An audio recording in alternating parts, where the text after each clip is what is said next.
This is Killer Innovations, a show about ideas, creativity, and how you can innovate. Welcome to the Innovator's Garage, where you learn to create your next game-changing killer innovation. Welcome to Killer Innovations. I'm your host, Phil McKinney. So how's your week going? For some reason, I've just gotten this large influx of email this week, all asking questions around financials. How do you raise the money you need for a project that you're working on? Seems that just a large number of people have been reaching out because of their frustrations at not getting the financial support that they need to execute on an innovation. I don't know if there's anything that's changing, whether economic conditions are kind of causing this, but today I want to talk about how to innovate under financial constraints. Financial constraints never go away. There could be some periodic challenges within the business or the global economy as a whole, but innovation will always have some form of set of constraints. Now, I'm a believer in constraint-based innovation. You've heard it before on this show. I believe that constraint-based innovation creates better ideas.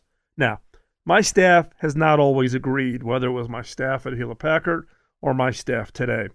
But in my experience, if I give a team everything they ask for, I rarely, and I mean rarely, get an innovation that has an impact that I was expecting. Too many resources allow us to be sloppy and lazy when it comes to innovation. Now, there are multiple constraints that play a role in innovation. They primarily are in three areas: time, never have enough time to execute the innovation; people, this false assumption that you need a certain number of people in order to execute. Go back, find a book. There's a book that was done many decades ago called The Mythical Man Month. It'll explain to you that more people on a project does not speed up the project. The last one being money. Well, many believe that each of these are trade-offs, right? If I don't have people, if I had more money, I can use the money to hire consultants to fill in the labor pool. And that's fine. Some of those you can optimize, but you can also optimize each of those individually. Now, today's show, I'm going to walk you through kind of the money/financial constraints that most innovation efforts experience. And most innovators give up when they run into these financial constraints. They just think it's impossible. You go to your boss, you ask for $1 million, and they give you $200,000, and you just throw your hands up, walk out. It's impossible. It's not impossible. We need to innovate the way we innovate. In this case, use your innovation skills to think up alternative ways to secure funding. So what are you to do? Use other people's money. If you can't get the money from your boss, or you can't get in the budget, or your organization can't come up with the dollars, don't give up. Find ways to use other people's money. Basically, since you don't have any, you have to use other people's money in order to make your idea, your innovation, a reality. So what we're going to walk through today is some real-world examples of how I used each of these approaches to use other people's money to create an innovation that ultimately shipped and became a product out in the marketplace. So first one up is not one typically most people think of, and that's university research.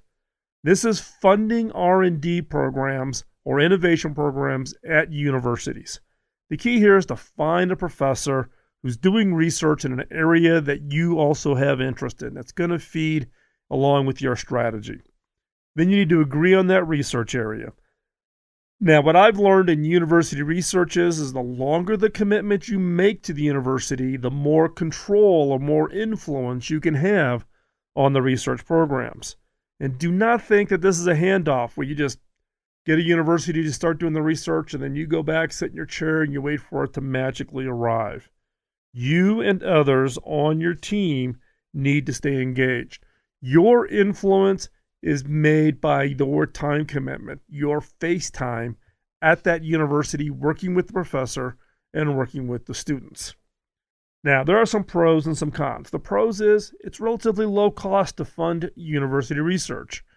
It's not millions of dollars. It could be something as low as tens of thousands of dollars, up to $50, $100,000 would be a lot of money to be putting into a university research. But what you're doing is you're pooling your dollars with everybody else that's funding that research. That means you're leveraging federal research dollars that professor may be getting as part of the research area. There may be other companies or organizations that are also putting money in. So for relatively low dollars, you can get a very large return in your innovation program. And again, by making a long-term commitment, you're creating a pipeline of ideas, a pipeline of innovation. And it's also kind of backdoor. It's a great resource for hires, for finding new staff. If you're working with a professor, you're working with their graduate students, masters or PhDs or postdocs, you get to see them, you get to experience them. Maybe you bring them in on an internship program, and eventually they become part of your hiring pipeline. And again, the longer the commitment you make, the more influence, the better access, the professor pointing his students to come work for you as yet another benefit to the university research program. Now, everything's not a positive. There are some cons to using university research as an alternative way to get your innovations funded. One is it takes a long time. Students are doing other work. They don't feel a pressure or a timeline. They don't have to ship a product. Patience. If you're looking for something here and now and critical, university research may not be the best approach. It's also high risk. There's no guarantee that anything will come out of it. Just like any innovation program. But universities are maybe even a little bit more risky because you're dealing with academics who are great, brilliant, and smart, but may not be the best at trying to be prepared to take that idea and pass it off to you to pick it up and turn it into a commercial product. You also may have a limited ability to influence the project. It could be whoever's providing the most funding is dictating the research and you're just kind of coattailing on that work. So make sure you go in eyes wide open. The other is intellectual property issues, ownership of patents. And the IP issue, you're going to hear through all of these options that we're going to walk through today. But at universities, depending on if it's a state university or a private university, is it federally funded research? Is it you're the only funder of the research? Make sure you unravel the intellectual property issues up front when talking about university research programs. Now, what's a good example of this? Well, in my current job, we actually started funding a research program, I'm going to think 4 years ago, at Stanford University in California. We funded some work around wireless technologies and improvement of spectral efficiency. So if you're not technical, don't worry about it. Just better wireless. The result was, though, is that there was some technologies that came out of that program that we did not apply to wireless, but we actually applied it to broadband.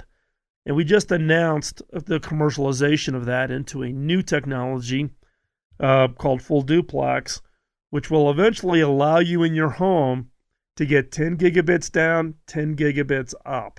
So we're talking an order of magnitude higher speed than what's available today, and you have the same upload and download speeds. And that's a direct result of a university-funded research program that started more than 4 years ago and now is actually getting ready to become a real product that will start having impact on a global basis for people around broadband services.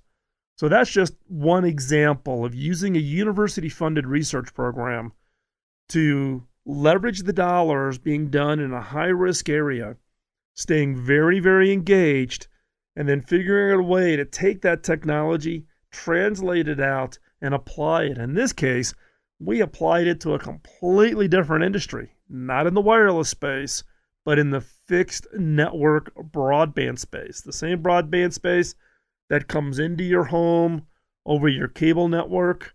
Now we'll be able to have these kinds of speeds in the future.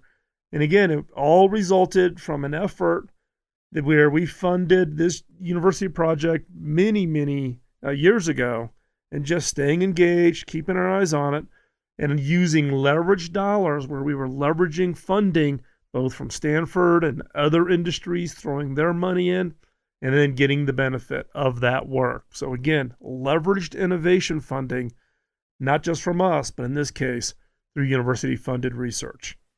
So we're going to take a quick commercial break. When we come back, we're going to pick up and talk through the other options to use other people's money to fund your idea and turn that into a real product or a real service. So don't go anywhere. We're going to be right back after this short commercial break. You're listening to Killer Innovations on the BizTalk Radio Network.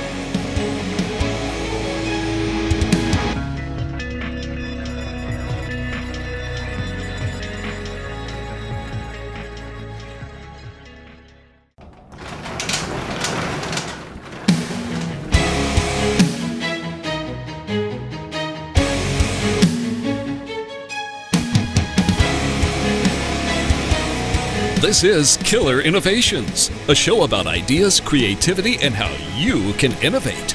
Welcome to the Innovator's Garage, where you learn to create your next game-changing killer innovation. Welcome back. Let's pick up our conversation talking about how do you get your idea funded in with financial constraints. You have an idea, you've taken it to your boss, you try to get the funding, they said nada or didn't give you what you truly believe is the minimum you have to have. How do you fill the gap? How do you get that money? How do you use other people's money? Now, in the last segment, we talked about university research and development. This segment, I want to talk about a program or an idea that I've used around co-innovation. Now, what does it I mean by co-innovation? Co-innovation is your organization plus one other organization. Not two, not three, not five. You plus one other organization working together around a project or an idea. And there's some form of 50-50 contribution to that effort. One of you may be contributing money, the other may be contributing people, someone may be contributing labs, however you want to split it, but there's truly is skin in the game on both sides. So basically for every dollar you put into the program, they're matching. So you've cut the cost of developing your innovation in half.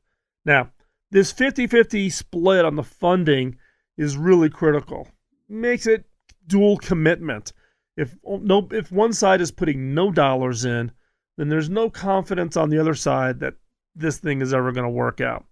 Now, the key here is finding those kind of co-innovation partners. What I have found over the 35 co-innovation partners that I've worked with over my career that have all resulted in products that truly shipped, you have to have a couple of unique characteristics around this co-innovation partnership. One is you have to have a close cultural fit. You have to have a cultural fit. You have to have kind of a similar philosophy of commitment, similar philosophy of how you think about your customers, a similar philosophy around a whole different set of characteristics. Make sure there is an incredibly strong cultural fit. Trying to do something that's going to be hard and frustrating and you're going to run into problems and you need to be committed all the way through to the end requires strong cultural fit. The other is you need mutual dependency. So think of it as like a Venn diagram. So the two circles that overlap with a small space in the middle. You're on one side, the partner's on the other side. What you're trying to find is that tight overlap where you have mutual interest, high focus on what that element or component looks like or product looks like that's going to be successful, and that there is some form of mutual dependency. What I mean by mutual dependency is that neither one of you can do it on your own. You have a dependency on the other side in order to make it work. So you need cultural fit, you need this mutual dependency, and you need the alignment around what the idea is. Like everything else, there's pros and cons. The pros is co-innovation is less complex than most other options. It's you plus one other person. Early in my career, I got this great advice from an executive when trying to coordinate multiple players to work together is it's easy to get any two organizations to align. As soon as you add the third in, the whole process breaks apart. The complexity of consensus and agreement and alignment grows exponentially with size. And so therefore, these co-innovation programs tend to be easier because it's you plus one other organization. The second pro is that it tends to build long-term relationships. What I have found on co-innovation projects is it turns out to be rarely just one project. You end up doing multiple projects with this partner. Which is great because once you spent the time aligning cultures and figuring out how to work together, etc., and after you've delivered the first one, then people tend to be much more comfortable with each other and much more committed to do the next project. So that's a pro. Now, there are some cons to these co-innovation projects. One is there truly mutual dependency? If someone's got full capabilities where they just don't have the idea, but you have the idea, an idea by itself is not mutual dependency. Because then as soon as you share it, where's the dependency? It goes away. What are you contributing? Not just the idea, but expertise, resources, whatever, raw materials, whatever it is, that component. What's the other side contributing? Is there truly mutual dependency?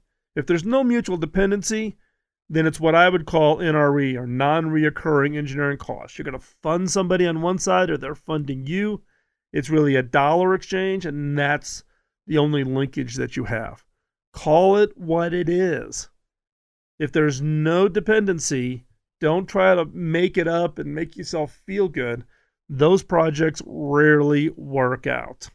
If you truly are going to try to find and take your idea and find that co-innovation partner, you need more to put on the table besides the idea and money. What else are you bringing to the table that's attractive to the other side that they don't have access to, that bringing it together with their resources, you can do something magical versus what each one of you could do by yourself. So what's an example of this? One example of this is some work we did a number of years ago with Corning Glass, where we were working with the very, very early ideas and concepts behind Gorilla Glass. And Wendell Weeks, who's the chairman and CEO at Corning, and I kind of got off on this riff one day when I was sitting in his office in Corning, New York, about could we use glass to actually make the outside case of consumer electronics devices. So cases that are today made out of aluminum or plastic, could you make them out of glass? And I thought it was a little bit crazy, but we actually tried it. We built, something like, a couple hundred laptops out of glass. We literally made laptop cases out of glass, Corning Gorilla Glass, and tried it out. Corning Salesforce actually carried them in the field. We actually used them and put them through our normal stress tests. And that was probably 6, 7, maybe even 8 years ago. And that's what's led to now to a number of products where you have glass on the keyboard, the use of glass on mobile phones, on the front face, etc. So that was the result of really what I would call a great co-innovation project, where it was something we were both keenly interested in. Wasn't sure it was going to work, but I was committed. Wendell, the chairman and CEO at Corning, was committed. We managed it together, Wendell and I did, and we made that thing happen. And the result was game changer, true game changer. So we're going to step out for another quick commercial break here. When we come back, we're going to continue our discussions on how to use other people's money to fund your ideas and innovations. Don't let the financial constraints kill your idea. There's a way around it. And we're going to be right back after this short break.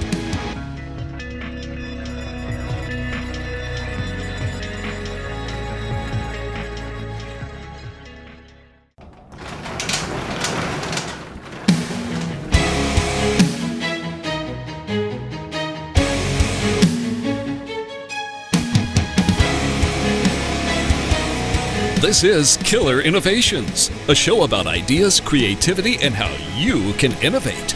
Welcome to the Innovator's Garage, where you learn to create your next game-changing killer innovation.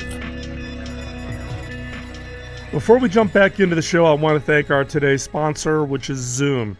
Zoom delivers flawless video, clear audio, and an unbelievably easy way to share your screen for collaboration with your team. It allows your teams to work better together, no matter where your team is located at.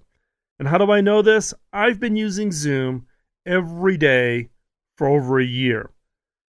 I use it to collaborate with my team who is scattered around the world, and it's the first video collaboration tool that I've used that doesn't suck.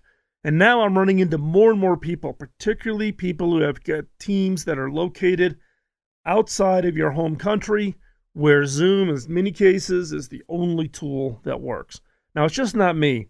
Gartner has named Zoom a new leader in its Magic Quadrant for web conferencing, which is just great recognition for what this technology can do to transform how your business operates. So give it a try with a free account. This free account allows you to collaborate with up to 50 people simultaneously. So you can bring your whole team in on a video call. So try it out. Hop on over to killerinnovations.com/Zoom to find out more. Let's pick up our conversation talking about how do you innovate with financial constraints.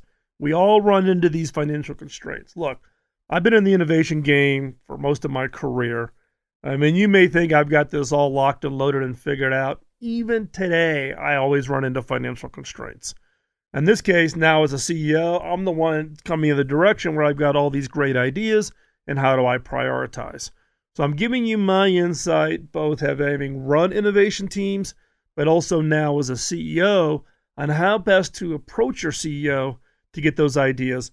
But more importantly, when the constraint just exists, how do you use other people's money? So this next idea is one that is used quite prevalently, and that is to use startups or venture capital dollars to get your idea funded. This is basically really using other people's money. So getting the venture capitalist or startup who's in the same space that you're at to build what you need. So that is really using other people's money. Now, be prepared. You may not be putting money in, but you will need to invest other resources in the form of people and time. And this process is a lot like herding cats. Trust me, this one is hard. You have to convince, whether it be the startup or the VC, that your idea or your morphing of the idea is of high value.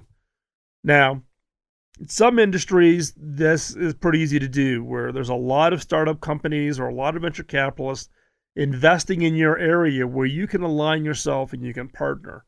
Now, if you've got dollars to put in, you can actually put some money in, and therefore you have the equity play. But face it, you will not have control, because the VCs or the startups are not just going to serve you. They're not going to be captured to just you. They want to get that idea and leverage it and make it as broad as possible. Now, there are some positives to this. One, I have found these to be fairly fast, faster than most of the other options, especially if the startup is already established and already in a space, and you're just trying to tailor it to what it is you're trying to do. The way to drive influence is particularly if you're in a large organization, is to use your purchasing power. The decision to buy the end product is the way to get what you need, to get your ideas, your capabilities, the innovations that you need. Now, if you're looking to do an innovation where you want to take it to market, this is also a very valid option. Working with the startups or getting a VC to put money in. In the VC case, you can go out and you can take your idea, pitch it to a VC, get them to actually stand up an outside company to take that idea and take it out. Your company, your organization gets some form of equity. And in some cases, you can pre-negotiate the option of a acquisition where you're going to roll that technology back into the company. There's been a lot of companies in Silicon Valley that have done this. Cisco is probably the most prevalent. I don't know, I've lost track of handfuls of companies where Cisco funded some employees that had a really good idea. They sent them off to another off campus into a completely separate building. Those guys started raising some money from angels and venture capitalists. They grew it to a certain size. Cisco sucks it back in. So it's actually a fairly effective way to not use your own money, get some venture capitalists to put money at risk, but get the idea done. So again, startups, venture capitalists, great approach. Now, how do you go about finding, particularly in the startup community, ones that are interesting? Key here is to get out there and have what I refer to as an outreach program. Somebody on your staff needs to be responsible for going out and finding them. You can't wait till you get that email that comes into you from some spammer with trying to pitch you something and you go, ooh, there's a match. You need to be active in going out and finding those startups. You need to have a structure in your organization to go out and find those startups, build those relationships, work with them, and also within your industry, find senior, highly respectable people who've had high impact on your industry who've recently left their jobs to, quote, go do a startup, because they potentially could be a great resource for you to work with, taking your idea, turning that into a product, and then bringing it back to you. Now, in this case, there's, again, pros and cons. One, pros, it's faster. Two, you use your ultimate decision-making process, as I talked about before. That's how you're going to get what you need. The cons, high risk. Does the startup have staying power? Do they have enough funding and enough resources to ultimately deliver the end result? So, albeit you're using other people's money, typical startup VC, it's high risk. It's high reward, but it is high risk. So just recognize that going in, that if you're going to go take this mode, there is a high risk component to it. Now, the way that you manage or minimize that risk is with your people and your time, your commitment to working with these startups, making sure they're successful, that they're listening, that there's a good product market fit to what your needs are, such that when it does get to the marketplace, it's what will actually turn into a viable product and therefore reduce the risk that the startup is going to go out of business. The other con is investor control of decisions. It's the old golden rule. He who provides the gold makes the rules, and he who provides the most gold makes the most rules. If you're using somebody else's money and you can't match it, and you're using this as an alternative to not have to put your own money in, you have to recognize that you are not going to have that ultimate control over the decision making. You have to use your skills of influence, your ability to buy the end result or take that and make it available to your customer base where you become a channel. Whatever leverage you can have without putting your dollars in, that is your sphere of influence, and you have to leverage that sphere of influence. So again, the risk, high risk, just recognize that up front. But second is it's investor control. He who provides the most gold makes the rules. Now, there are a fair amount of examples. In my today's world, we did some work with a company, I'm going to say 3 years ago, called Deepfield. This was a very early, very young company doing network management, network monitoring. We had some ideas on how we could use that within our industry. So we actually went to them. We actually provide a little bit of money in the form of NRE, non-reoccurring engineering dollars, customizations in effect, off of their product. But we worked with them very closely to get their product to fit exactly what our industry needed. And then we became, in effect, a channel for them to take it into the industry. And I don't know, about a year ago, when you looked at it, about 78% of all the companies in our industry were then using their product. The result was they got acquired recently by Nokia.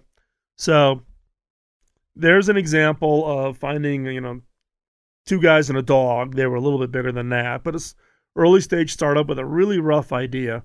Us having this vision of what we really needed in the same space, working with them, staying very close, committing resources and time, and making that happen. So that's just a great example. So we're going to step out, have another quick commercial break. When we pick it up, we're going to continue the conversation on how to use other people's money to fund your innovations.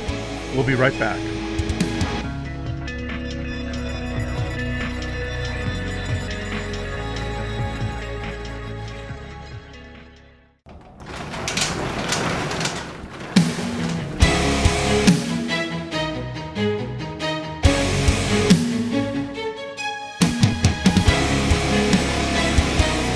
This is Killer Innovations, a show about ideas, creativity, and how you can innovate. Welcome to the Innovator's Garage, where you learn to create your next game-changing killer innovation.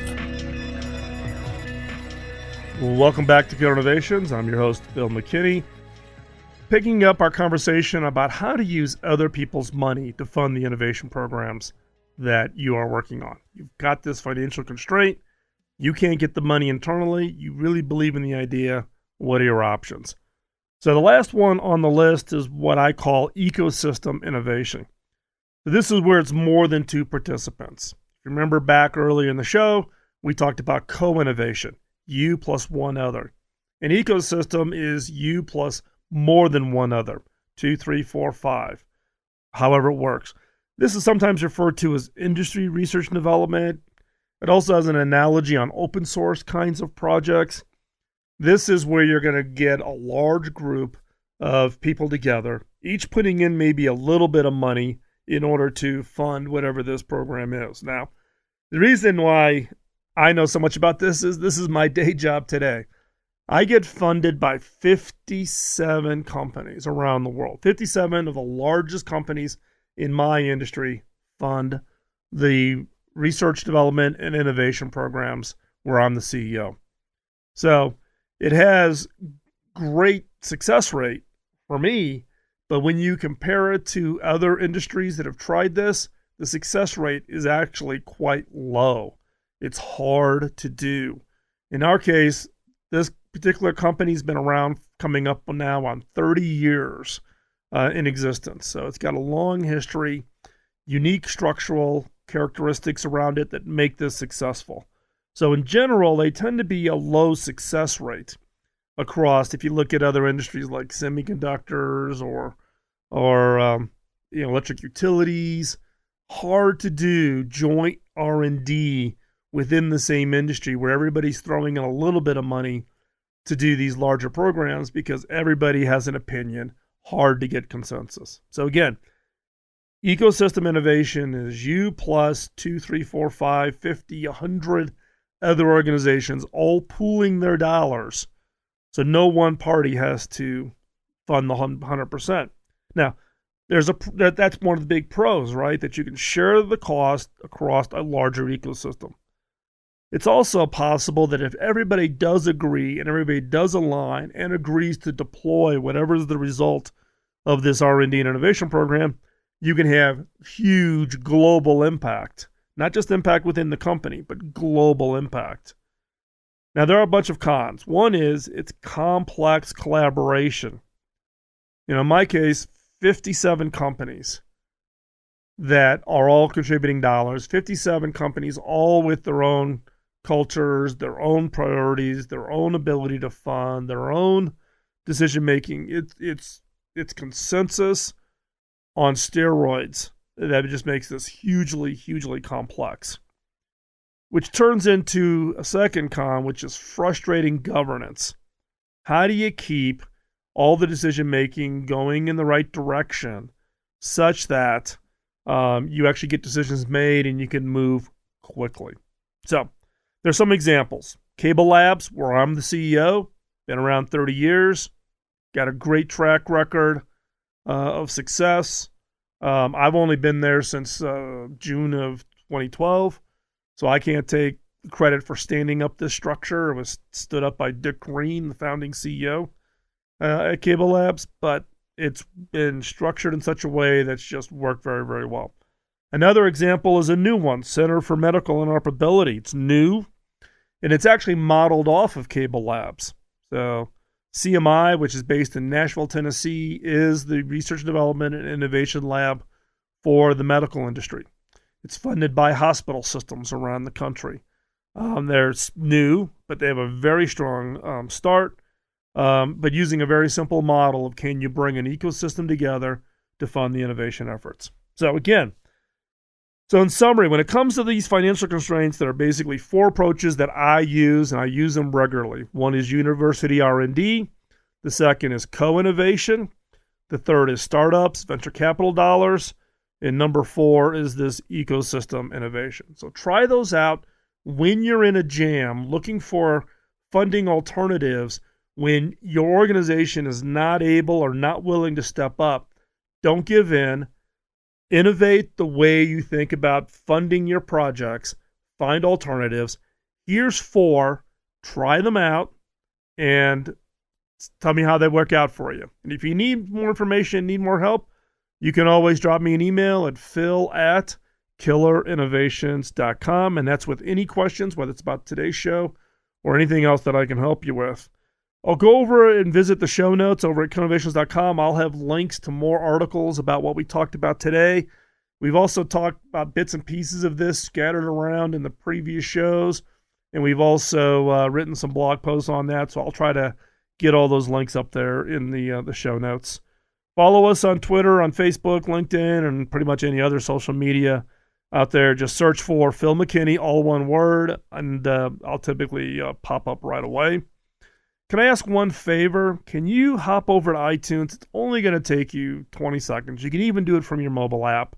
And can you give us a rating? It's a big help and lets others know about the show. And if you've been a long time listener to the show, then you know a little bit of the background. If not, the reason this show exists is my early mentor invested a huge amount of time in me and my career, and I give him all the credit for the career success that I've had.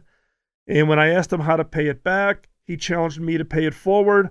This podcast, this radio show is my way to pay it forward, to share with you.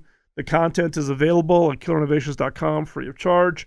So you can hop on over there and enjoy that through the benefit and the appreciation we get from our sponsors. So again, hop on over to iTunes. It only takes you 10 or 15 seconds. Give us a review. Would really appreciate it.